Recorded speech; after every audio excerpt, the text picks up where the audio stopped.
Hello and welcome to I Am Not Your Tour Guide, but I am your host, Starla Skelton. This is a podcast where travelers become storytellers. So today I'm super pumped to introduce somebody who is amazing because she's doing round 2 with me on this because I had some technical difficulties on my end the first time around. So thank you for basically doing this whole interview over again with me. You are a rock star. Oh, no problem at all. I had such a good time the first time that I was like, great, I get to do it again. So, So for my listeners, this is Briana. And I was about to say Briana Wyatt, but I was like, wait, no, Wyatt is your husband's first name. Yes, Wyatt is his first name. Fritz is the last name. Yeah. Fritz. Yes. Okay, perfect. So yeah, y'all are the cutest couple. I was stalking y'all on Facebook yesterday. And y'all just, I love your little road trips that you take and you just get out whenever you can. Y'all are awesome. Thank you. Yeah, we've definitely been doing a lot. We try to do as much, not only out of the country, but in the country too, because, you know, the U.S. is so big and it's a lot easier financially to do it in the country. And especially whenever you only have a weekend here or there, but we try to have some good times doing that. So it's been fun. Yeah. Yeah. Sometimes road trips, the little short ones are some of your best memories, you know, that you can have and pull out. But to get into our subject of the day, I know that recently, a couple months ago, you and Wyatt, your husband, took a little European holiday. Yes. So as you prepare to tell me about this, I kind of just want to know a little bit more about you. What or who in your life has really inspired you to kind of go out there and take these trips? Oh, good question. Well, growing up, my dad was always very just amazed at how much travel has changed in just the past 20, 30 years, because he said when he was growing up, going out of the country was such a big deal. You maybe did it once or twice your whole life. It is definitely not the case anymore. And my sister has proven that to be 100% true. You know, her, Katie, my sister has been traveling so frequently. She's in Europe, and this fall she's going to Antarctica to work at that base. Wow. Yeah. That is my jealousy level just hit a 10. Yes. And I'm going to beg her to let me interview her if she has any sort of connection in Antarctica. She did such, awesome. She loves that kind of thing. And, going to Antarctica is kind of hard because it's so secluded, but she did it basically by getting a job through their research base. She's going to be in the kitchens helping out there for the 3 months. That's, quote, their summer, even though it's 50, 60 degrees at the warmest. So, but she's really excited. It was her bucket list. So she's definitely inspired me to travel a lot. She has. And then also just Wyatt, he loves food and loves the culture of different areas. He loves finding those little local spots wherever we go. And so he's showing me a whole other side of traveling, where food is an important part and the local culture is really important. So definitely my sister and my husband have been a huge inspiration. They're the people who make me want to go places. So, yeah. Yeah, that's so great. That's great to have people like that are so close to you in your life. I mean, that's really, you're lucky in that way. And I know I am as well. I come from a family of travelers, and this amazement whenever I get to just watch my family and travel with them as well. So I know you have to enjoy traveling with your hubby. So speaking of that, where was your vacation honed in on whenever y'all went to Europe earlier this year? I had been out of the country a few times on trips with our church or trips, just with my sister, things like that. Or even with a choir, I went one time to Poland. But Wyatt had actually, this is his first trip out of the country. He'd been a lot of places in the U.S., but he was he had never been anywhere besides somewhere in the States. So I said, well, we should go on a trip during the off season, whenever we can get a little time off of work. Like, where would be your ideal place you'd want to go? And he said, oh, I would love to go to Germany. And so we started looking at Germany, and, Germany's huge. So I'm like, okay, were we going to go more towards Munich or more towards Berlin? So we ended up picking Munich because there's so many good beer halls there, things like that. And then when we started looking at that, we realized how close Germany was to Switzerland, and then ended up spending half of our time in Switzerland because of when we were researching it, it just looked beautiful, amazing, really relaxing. So we kind of fell in love with Switzerland as well. So kind of when we were in Munich, we had a big focus on like more city, a little more of like the breweries, things like that. And then Switzerland was more of like the nature, being able to see like these amazing mountains, things like that as well. So basically we focused in Munich, Germany. We went to Eying, which is a small brewery town that only has a brewery and a church. Right. And like one small hotel, that's all they had there. But that was one of our favorite days. So those two places in Germany. And then in Switzerland, we went to Grindelwald, Switzerland, where the highest point in Europe is at. It's called Jungfraujoch. I definitely recommend anyone who goes to Switzerland to try that. And then Zurich, we went to for 1.5 days, something like that. So kind of did like a 11-day trip and visited like 4 places. So that's kind of what our trip entailed. That's awesome. So once you flew in, did you get around via Eurail, train, bus? Did you hitchhike? Yeah, how did y'all get around? That would be scary, but no, it was fun. So we mostly did trains. So there's this, decided to the Eurail app. It was recommended to us from a few people. And what you do is you kind of can pay for several travel days. And if you do the Eurail app, it's really beneficial if you're going for like long distance travel in like 1 or 2 days, because you get the more bang for your buck, because you only pay for the day. So if you're only traveling for like an hour or 2 that day, it might be cheaper to buy just like one individual train ticket. But for our case, we were going from Munich all the way to Grindelwald, which is about like 8 hours. So we paid like the same amount for that day that someone else would have, if that makes sense. You pay per the day. So we did that, and that was really great. To get into Germany, we did a straight flight from Atlanta, which if it's possible, I recommend you do, because layovers can be like the worst. If your train or if your flight's delayed at all, your luggage can get lost. But we decided just to take backpacks, and then a small little purse I had, and he had a small bag too. And that was great because it was so much easier to get on and off transportation. So we just were very minimal and only had that backpack. But yes, definitely the Eurail was the best thing to travel inter-country over in Europe. So yeah, that's what we did mostly. Do you remember a time in your life where if you were going on a trip, you felt the need to pack everything possible that you might use if you got sick or lost or whatever? It's so funny because Wyatt was like telling me, I packed more for my 2-day work trip than I did for our entire time in Europe. Because he's like, there was no limit. I drove. So he just packed like a giant suitcase. So every little thing we packed, we had to think about. I was like, am I going to wear this shirt multiple times in a row? What am I going to do? So we just basically planned to do laundry at least one time.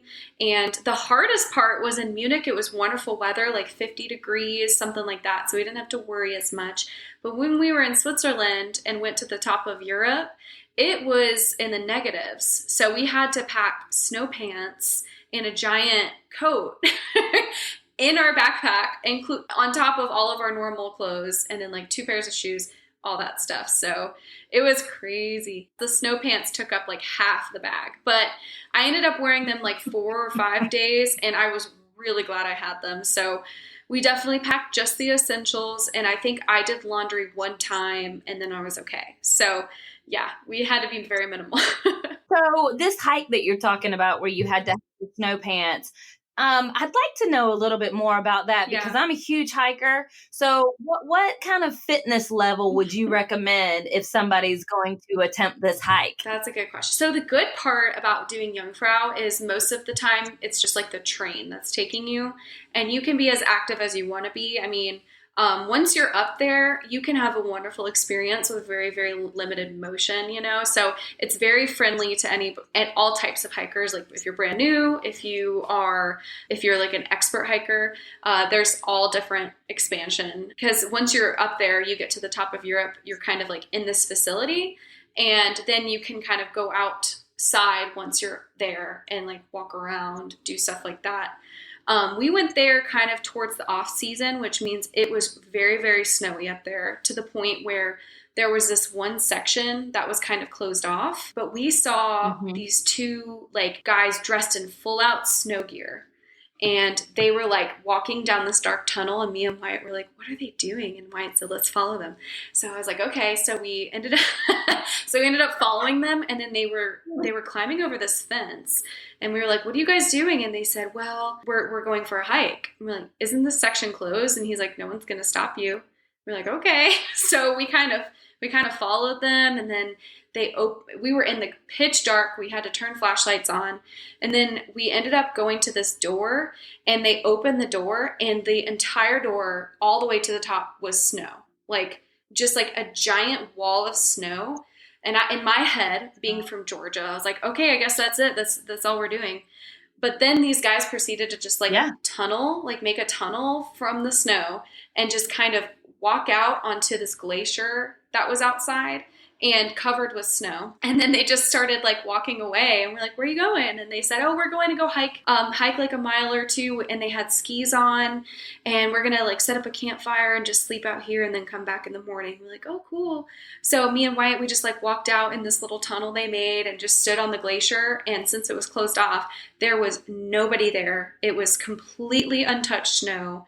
It was the most amazing thing. It was beautiful. So we were there for like 10 minutes or so and just kind of like watched the wind like whipping the snow back and forth. And we're like, wow. And then we're like, okay, we go back. So we walked back down. And normally during like the summer months, that area is open for everybody. But since it was so cold, they couldn't plow it out. But because it was closed, it made like for a wonderful experience for us. But yeah, honestly, like doing Jungfraujoch, it's very friendly for like all family members. Like we saw grandparents there that weren't very walkable, like able to do it. The only thing is, since it's so high up, a lot of people get, that sickness when it's altitude sickness. Yeah, we saw a few people almost pass out from that. So the biggest thing is just to kind of be prepared, take it easy when you get up there, make sure you have water, make sure you maybe get some chocolate, something like that to kind of help. But some people actually, as soon as they get up there, have to go back down because they can't deal with altitude sickness. So thankfully we were okay. But yeah, that's not a fun part. But you can only get there from train. And so just so that I'm hearing you correctly, like if I want to Google it and look more into it, what's the name of it? I'm going to spell it for you because it's pronounced kind of weird. It's Jungfrau and then Joch. So so it's pronounced Jungfraujoch, but I'm saying it very American right now. But again, it's Jungfraujoch. And it's in Switzerland. It's if you look that up, you'll be able to find it really easily. And then it's called like Top of Europe, and you just go and they have this webpage. And what we did when we went, we decided to spend like 3 days there, and we bought like a 2 or 3 day pass. And when you're in that region, you can pretty much get anywhere with train or like gondola. And so we used the 3 day pass. It included free admittance on any train, any gondola, and most buses in that area, as well as one free to and back trip to the top of the mountain. So there, like during the season we were there, it was like the end of skiing season. So a lot of skiers will actually go there and go skiing.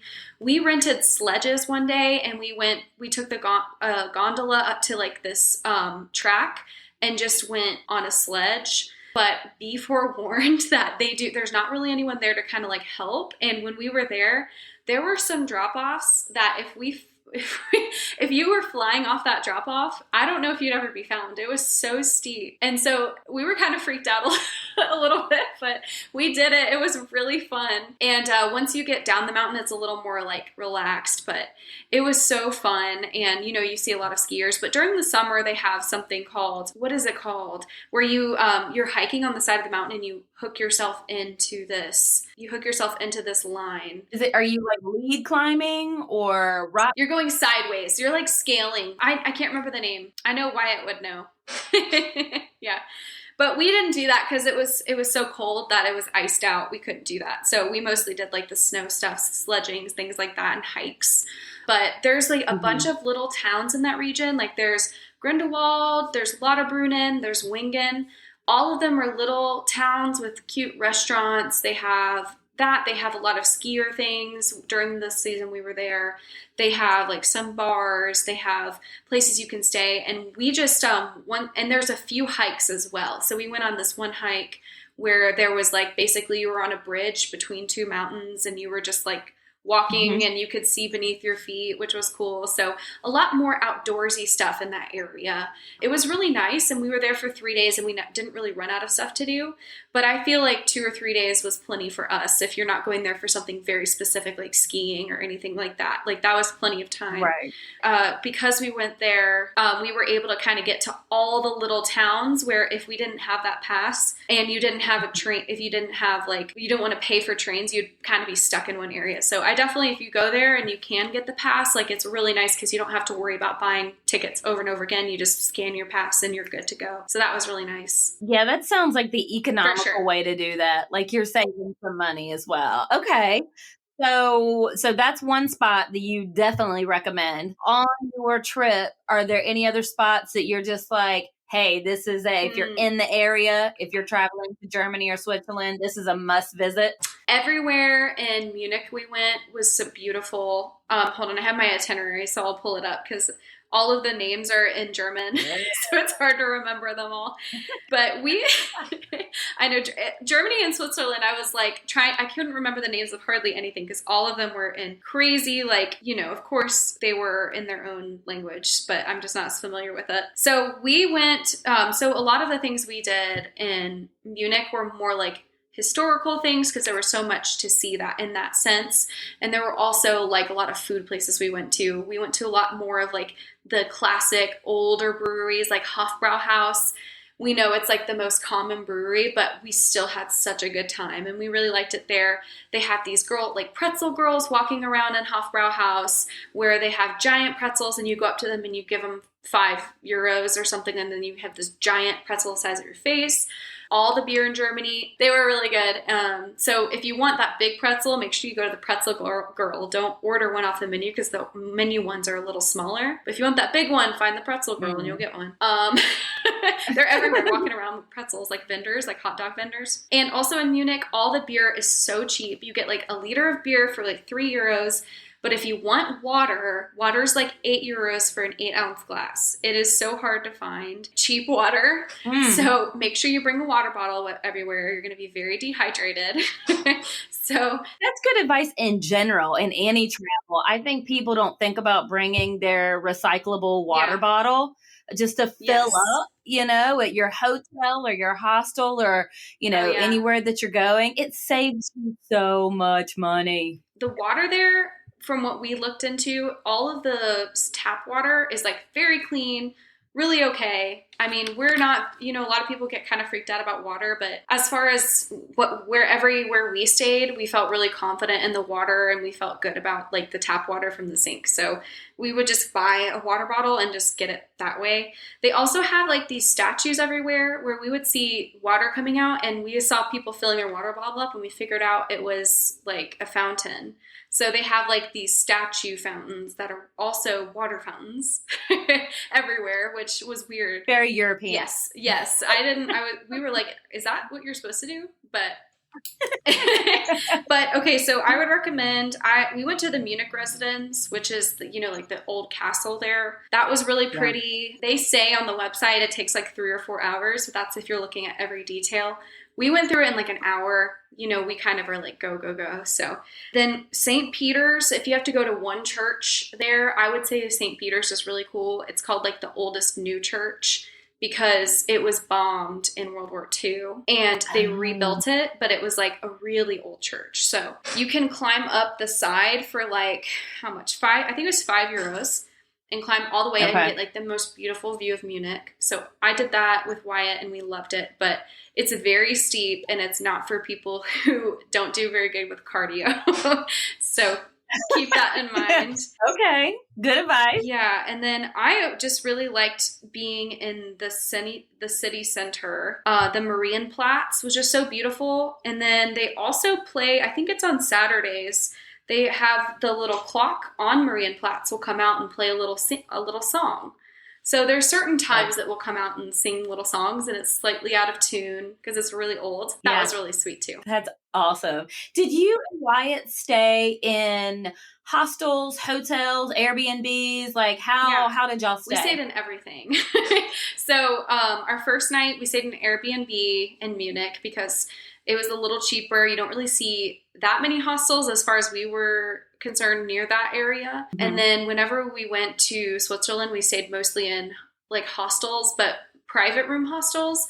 And it was so cheap, like a lot cheaper, but it also felt so safe. Like no one was taking anything, or it was really nice. And the breakfast there was amazing. Like everywhere we stayed was great. And then especially in Grindelwald, the hostel we stayed in, I don't know if we accidentally got upgraded, but I'm just saying like the room we stayed in was like a hotel. And when you had this giant window and you would open the curtains and you would see giant Swiss Alps outside. It was crazy because it was like 80 a night or something like that with that view. It was crazy. And then we stayed in a hotel towards the end back in Munich, which is fine. They're very similar. The one we stayed in, I think it was, what was it? It was like a Wyndham or something like that. But it was very Americanized, which was towards the end of your trip is fine. But that's just because we stayed in like one that you also, like the same one there you can see here in the States. And then we also stayed at another, I think that was it actually. Oh, and then in Zurich, we stayed in a hotel. But Zurich is one of the more expensive cities. So if you're there, pretty much anywhere you stay is going to be like a little more expensive. And then if you do a hostel, I recommend doing one more towards like the like hiking regions where it's a little more calm, not as city-ish, because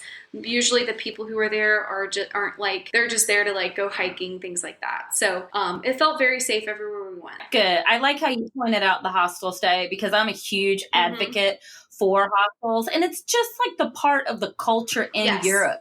Here it's a little bit more shunned. I think too many people here watch that hostel horror movie when they were kids and just completely associate it with it, when in reality that's still one of the reasons I can get away with traveling throughout the United States. I'm actually taking my daughter not next month, in September, to California because she's never been. She really wants to go. So I have us a hostel in LA, in Hollywood. I have us a hostel in Santa Monica on the beach. And then I have a hostel in San Fran. And it's so much cheaper. Gosh. Yeah. You know, it's $250 less a night than it would be if it's amazing. And you know, like if you think about it like this too, your hostel, it's not where you're spending your entire time. You're there just to sleep. That's all you need it for.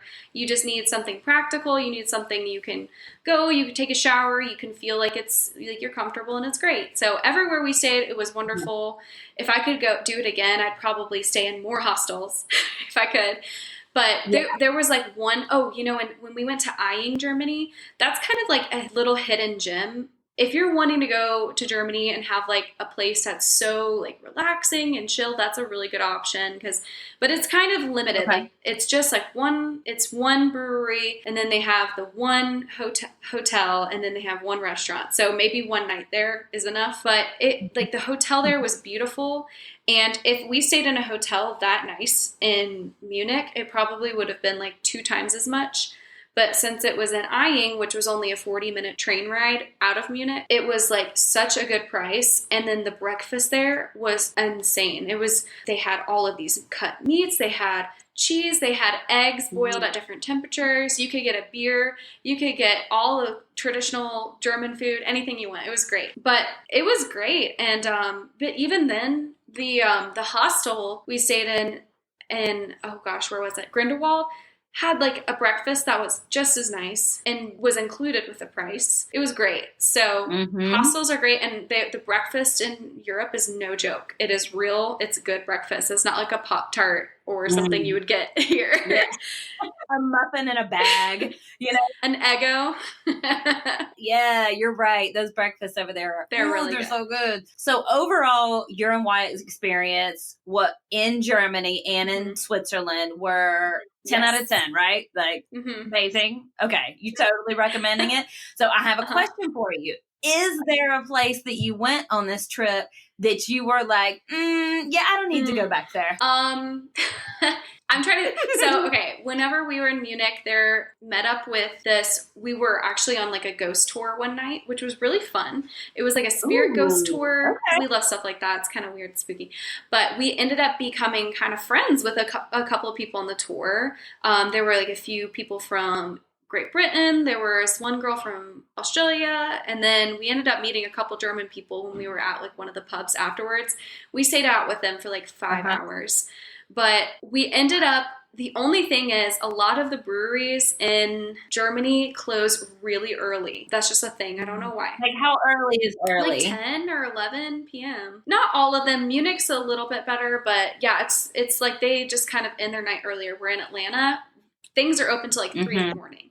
There, it would close a little early. And if you're 40 and older, you're great. You're great going to these clubs. You can be home and in bed by 11. So it depends on what you want. But we ended up having to go to an Irish pub when we were in Germany because it was the only place open. Yes. So it was great and it was fine. But really, like, I was just kind of like, why are we at an Irish pub?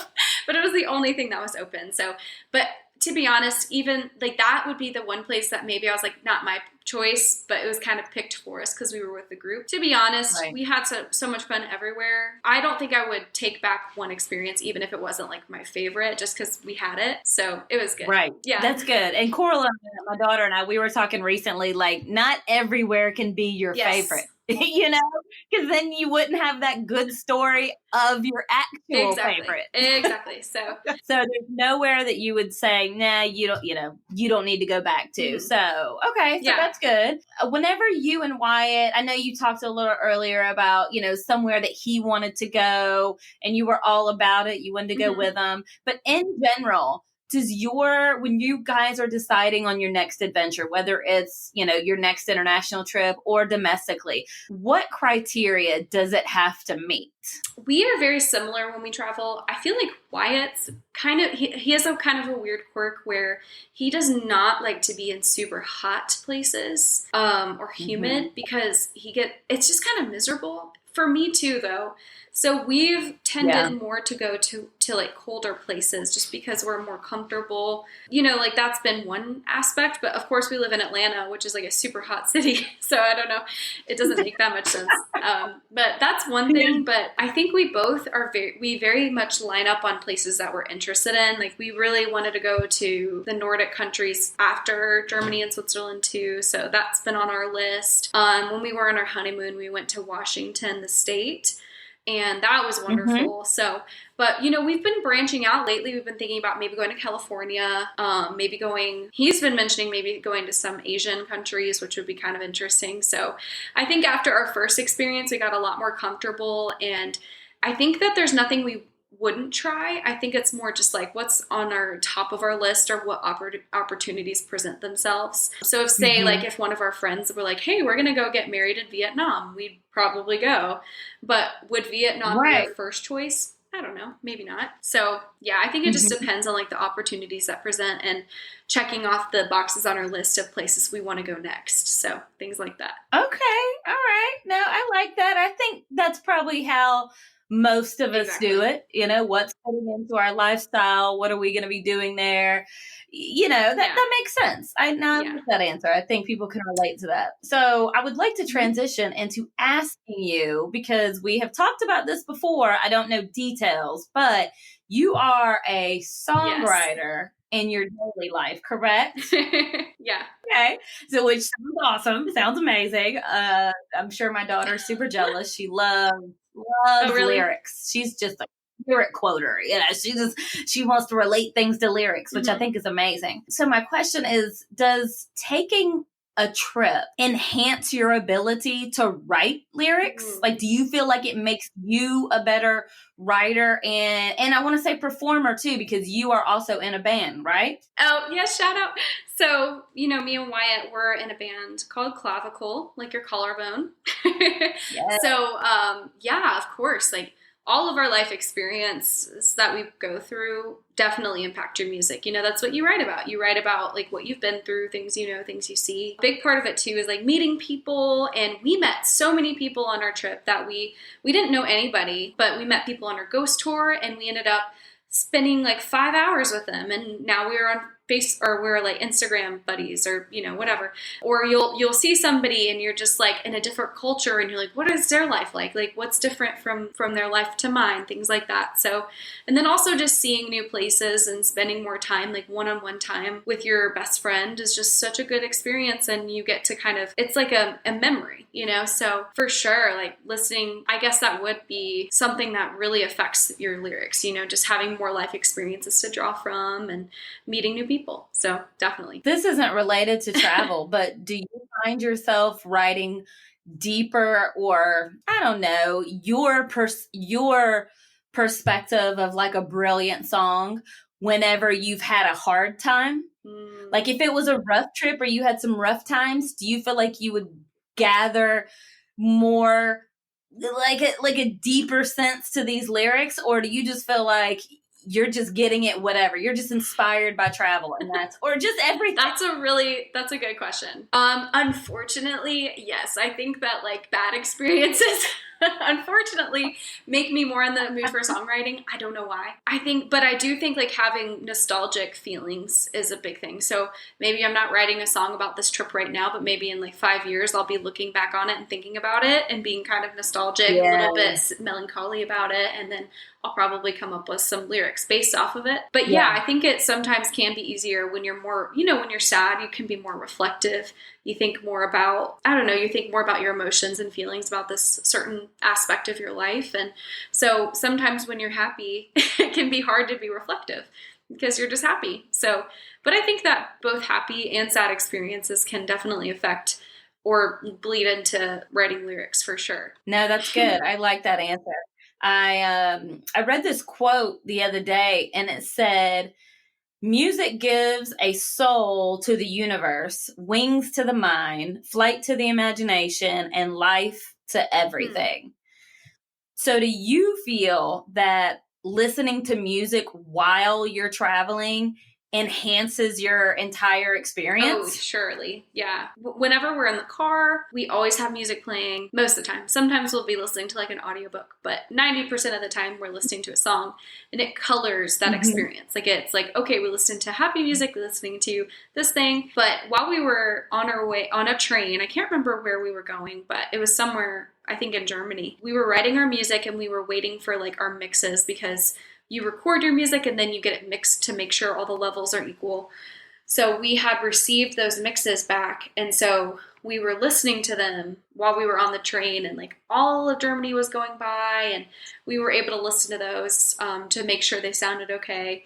And it was just a good experience. Like I'll always remember that when I listen to those songs. I'll think about that because, you know, you're exploring the world and you're just having a wonderful time with the person that you wrote that music with. And then you're finally listening to the final product while you're kind of just in another place. And it's so cool that that can travel across the world and be with you there. Yeah. So is it weird? Is this weird? And you can tell me that I'm weird. I'm fine with that. But is it weird that like when I'm here, if I'm in the car or listening to music while I'm doing something, I don't know why I'm more listening to the melody, just the music, maybe the beat. It just kind of fuels whatever I'm doing. Like you said, kind of coloring whatever I'm doing in the moment. But when I'm traveling, I always catch myself listening to the lyrics. I don't think that's weird, because I think maybe when you're doing a task, you're more focused on the task. But when you're traveling and you're like sitting, you can really be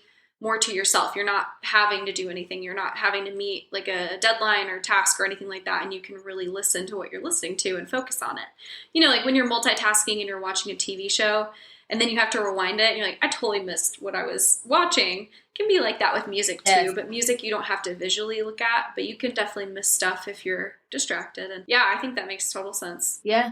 Would you ever infuse travel with your music? Like, would you ever love to, like, have y'all been on tour around the country yet? One of my favorite things we've ever done, yes.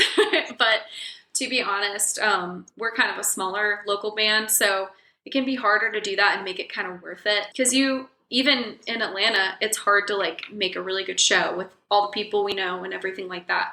Because, you know, people have to come out to your show, you have to make sure you have bands, all that stuff. So we have been on tour, but it was all like tours we made. But when we were on tour, it was just the most fun. Like that was one of my happiest memories because I don't know, like you get to go to different cities and explore those cities and then share your music with people from that city.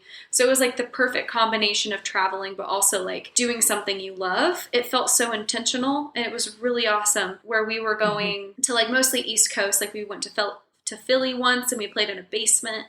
And there were like, we met like 50 people that night and we got to share our music with them and they never would have heard it if we hadn't done that. So you have nights like that. And then you have nights where you're playing, and this happened to us like in a skating rink with one person there who wasn't in a band and he was skating everywhere. But it was just so like on tour, it is so much fun and you never know what's going to happen. So it's been great. I would love to tour more and to be able to like share music with different cities and explore those cities. Like to me, that's like one of the most fun parts about being a musician is being able to do that. So wouldn't it be cool if there was like a foreign exchange program where you and your band could go and live in Germany for 2 weeks and then a band from Germany could come and live here for 2 weeks and y'all like switch lives for a couple weeks, like just playing gigs to a different group of people? That would be a good TV show. We need to pitch that to somebody because I would love that. I know. Yeah. Where you like switch out because I mean, I don't know if there would be like a competition in it, so I don't really know how that would go in the show. I would probably need to like talk this out and think about it. But I'm just like thinking off the top of my head because I see you and your enthusiasm for travel and for music. And if you could take your band and play for other people, that would be amazing. But you know, when we were in Switzerland or in Zurich specifically, we found this bar. It was like a hardcore bar. It was so cool. It was like just like a bar in Atlanta. It's like you picked it up and put it in Zurich. And I just realized how kind of small the world is because they had so many, you know, like music posters all over. I'm like, I know that band. I know this band. Oh my gosh, I know that band. And then they were like playing music and they had like Icelandic beer. It was just fun because it was like I felt like I was in Atlanta, but everyone was speaking either French or German. So yeah, it was cool though. Oh, that's great. That's a good memory to have. Well, good. So yeah, I love that you and Wyatt are traveling. I love that y'all started with Germany and Switzerland. I mean, you can't go wrong there. Right. So if for our listeners that, you know, just for them to have a little takeaway, is there anything like if they're planning this trip to Germany or Switzerland, is there something that they need to eat? Okay. Like just have to eat or drink? Like what's something they've got to find when they get over there? So when you are in Germany, of course, try the beer there. It's really good. Try, like, any brewery you go to pretty much will be great because they have very strict beer standards. But I also really, really liked the pork knuckle and gravy. And then they also had, like, a potato dumpling. That dish was so good. It was, like, really Bavarian and very delicious. It kind of makes me think of, like, roast beef almost here. It's kind of that kind of thing. That was really good. And then any sausage you can get is pretty good, too. I know like the Weisswurst is this white sausage that comes out in just like a plate of boiling water. Looks kind of weird, but just try it. It's good. Yeah. Okay. Flavor of it. Like just a normal sausage? I think it's veal. So I can't remember what Weisswurst is made out of. Let me look. But it looks a little off-putting because it's very white and it's in just water. But just put some mustard on that thing and it's pretty good. So served really hot. Yeah. So the water's not like boiling when you get it, but it's in like a plate of hot water. So the water's warm, but it's like, you know, it's not like to the point where you can't eat it right away, if that makes sense. Yeah, so it's made from minced veal and pork back bacon. So, but it looks like this here. I don't know if you can see that at all. No, I definitely can see it. I've eaten those before, but it's never been served on a plate of water. So I'm just curious. Like you get it and it has like a covering over it and you lift the covering off and it's just like one sausage and water. It's good though. And then obviously the pretzels there are great. You'll see some like chestnuts, like roasted chestnuts on the streets, which I tried and I really liked. It tasted like potato consistency, but like sweeter. So that was interesting. Okay. But in Switzerland, they have traditional either raclette, which is similar to fondue, but it's like just all of the like items you would put in fondue with cheese in it, and it's like melted cheese. Versus fondue, you dip your items into the fondue. I liked the fondue more, personally, but I only tried one place that does raclette, so maybe their raclette wasn't that great. I don't know. But the fondue place we went to in Grindelwald was like basically out of this woman's house, and she like would serve you, and so that's how you know it's really good. And all we got was like a little bag of potatoes and then a basket of bread, and then you had your melted cheese. You dip it in. It was great. Yeah. So the name of that place that we went at that woman's house, I'll try to say it because it's really good. And if you can go. Okay. It's called Besley Hubody.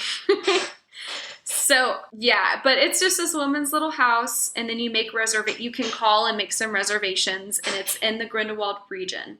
So that's a really good place. Cool. Yeah. Oh, okay. You definitely got me hungry. So that's exciting. Yeah, it's been a long time since I've been to Germany, but I think it's a great place, and I'm glad that you got to experience it, and your husband got to experience it, and hopefully somebody that listens to this will get inspired. So I cannot let you depart from me without me asking you some would you rather questions, because you know the favorites. Okay, here we go.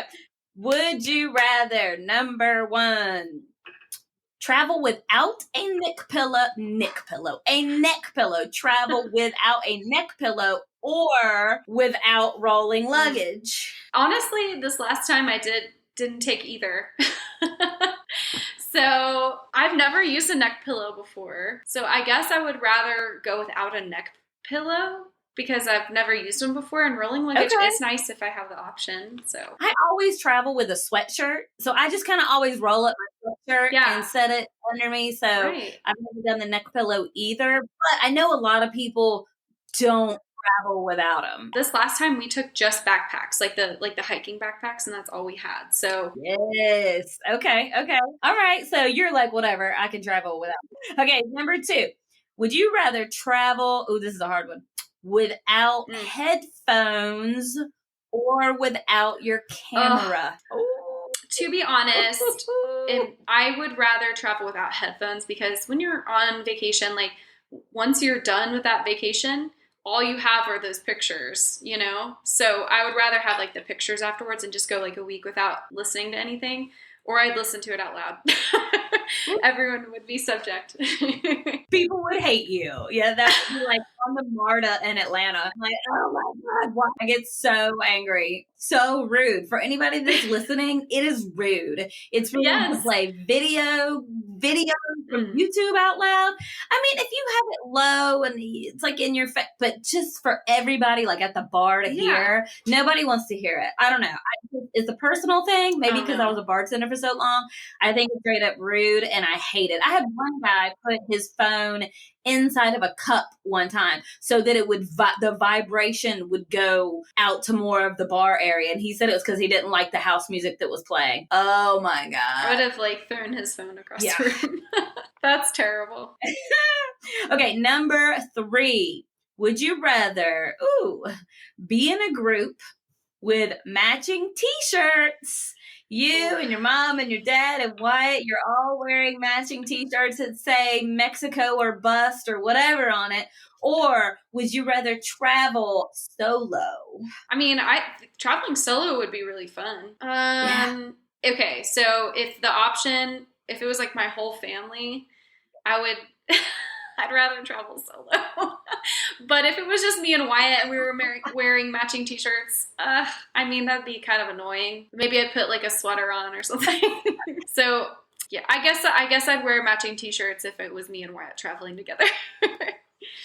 Ugh, I know. Okay, all right. I don't know if I could get my boyfriend to wear a matching t-shirt. I don't know if he would do it. I think he might have to. I think I might be traveling solo because he would be like, I was like, nope. Either you come and you wear this t-shirt or I'm going by myself. He probably would wear it. Follow a family on Instagram, and they just took their whole family. I think it was like their parents' 50th wedding anniversary, and everybody in the family had on like this matching Hawaiian themed outfit. And as much as I thought I was going to cringe, Really? Oh my God, they looked adorable. I was like, they could pull it off. Yeah. I'm like, man, you guys pulled this off. I don't think I could pull it off. That's cute. It was really cute. It kind of changed my perspective a little bit on these matching t-shirts.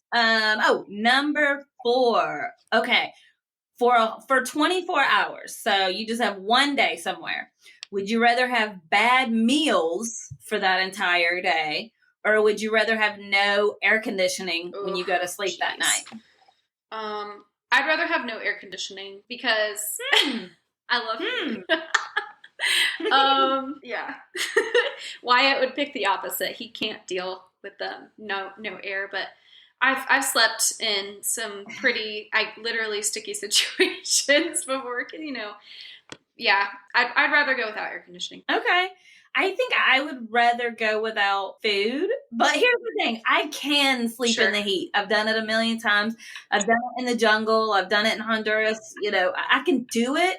But if you're giving me the option of like, here's 2 bad meals or some air conditioning, I'll take those 2 bad meals. I'd also be worried about like stomach problems. Like if the food was like so gross it made you feel sick. That's a big part for me too. Like, you don't want it to ruin the rest of your trip. That makes sense. Okay, so I guess the food poisoning. I guess that's not really what you meant, but okay. Okay, I got one more for you. Here we go. Oh, I forgot I wrote this one down. Okay, here we go. Number 5. Would you rather sit on an airplane beside a dog or a baby? I feel like I'd rather sit next to a dog, probably. Not that I don't love babies, but I feel like there's a lot more room for error with babies. Like they can be loud and stinky. Well, I guess dogs can be loud and stinky too. I've sat in a row close to a dog, but I've never sat Me neither. right next to a dog. So I don't know if I've ever seen a dog on a plane before. Really? They're there. Now that you can get your dog and it's your emotional support dog, like you can get a dog on a lot of planes. Yeah. I've seen them on a lot of planes, but I've been pretty lucky and haven't had any like yappers. I did hear about one that got loose and shat all in the plane. Yeah. I don't remember what airline it was. It was a couple months ago, but I read that story and I was like, oh. So hopefully that's few and far between, the dog chatting and running around the airplane. But man, but I thank you so much for talking travel with me. Tell me about Germany. Tell me about Switzerland. Tell me about your awesome husband. Do you and your husband have any shows coming up soon? So we're actually planning our EP release show right now. So our full album called Good Manners, it's coming out on the 7th of July. So we have 2 of our 3 singles out right now from the album, and on Friday of this week, so that's 23rd of this month, the last single's coming out, and then on the 7th, our whole album comes out. So it's going to be 5 songs, and then July 22nd, we're going to have at this house venue called Dead Echo. It's going to be us, and then probably 2 other bands. We're still nailing down 1 or 2 more bands, but it's going to happen that day. So be on the lookout. It'll be on our Instagram, Facebook, all the good stuff. So July 22nd, we're going to have a show. Oh, I love it. Well, thank you so much. You're awesome. I loved talking to you a whole nother time. Well, I hope I covered everything. And Germany and Switzerland are wonderful. So anyone who goes will have a wonderful time. There's so much to see and do. Yes. All right. Thanks, girl. You're the best. Come back anytime. Oh, we got to get your sister, Antarctica. Put in a good name. Put in a good word for me. For that she should do it. So. All right, girlfriend. Bye. Thanks. Bye. We remind you that this is a non-smoking flight. Smoking is prohibited on the entire aircraft, including the lavatories. Tampering with, disabling, or destroying the lavatory smoke detectors is prohibited by law. If you have any questions about our flight today, please don't hesitate to ask one of our flight attendants.